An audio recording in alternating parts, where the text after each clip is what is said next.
First, let's stretch the wrists.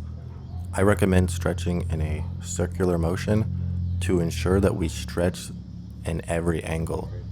When you're holding a handstand, you might find yourself falling at a diagonal angle rather than front to back or side to side.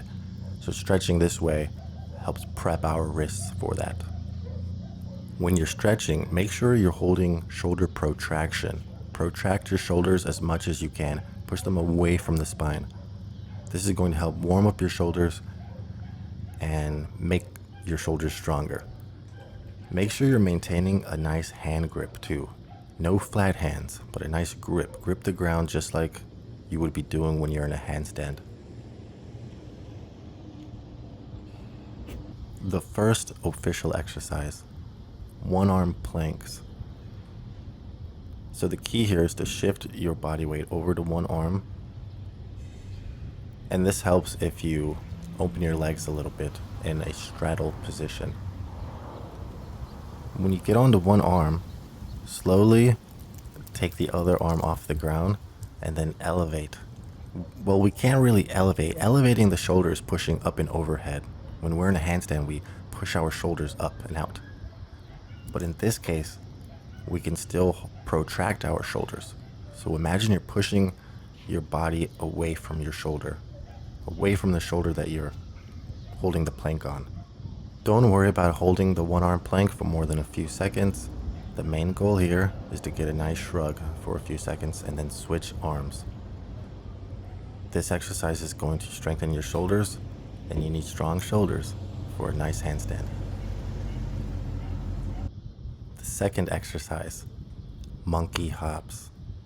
This is an essential handstand exercise, in my opinion, because you're actually getting into the air. You're going to be on your hands only, even if it's just for a split second. Your hops may be very low, very short, and your feet may touch the ground the second they come off of it, and that's okay. You will get stronger if you keep on training these. Your hops will get higher, your holds will get longer, and your hands and your shoulders will get much stronger, which is the main goal of this exercise. Bonus, you're building some kick-up strength too. Notice the shoulder elevation. This is what I was referring to. Now that we're kicking up overhead, if you get a chance, push. When you kick, really try to push and elevate.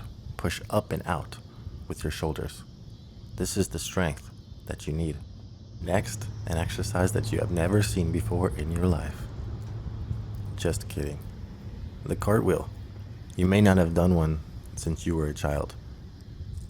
Well, cartwheels are very useful when learning a handstand, because not only are they going to help you train how to fall out to the side, train both sides, by the way. You got to train both directions. Yes, you got to cartwheel on your weak hand too. Cartwheels, like monkey hops, will go a long way in developing shoulder and hand strength, and removing some fear of falling. It's also going to help your balance just a little bit. So 2 cartwheels. The next exercise, handstand kickups. That's right, the basics. You can't do a handstand if you can't do a handstand kickup. In this case, I'm not trying to hold the handstand. I'm just doing the kickups. The kickups is the exercise. And if you fall out, you will fall out to the side in a cartwheel. This is how I recommend kicking up.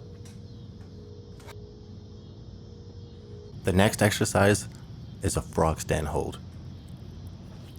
Very great for learning hand balancing, because you have to balance when you're in a frog stand, and you'll figure this out if you haven't tried one before.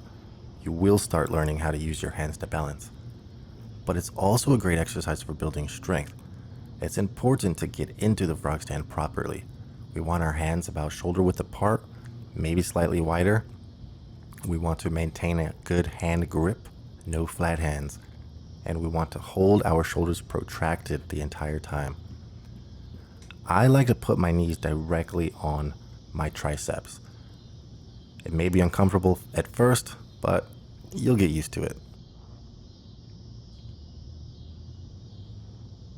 Last but not least, you should be using the wall to help with your handstand journey.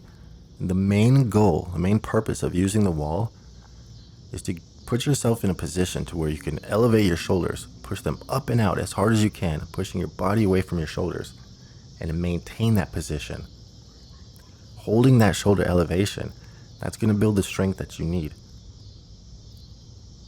So train on the wall and get your shoulder elevation hold longer and longer.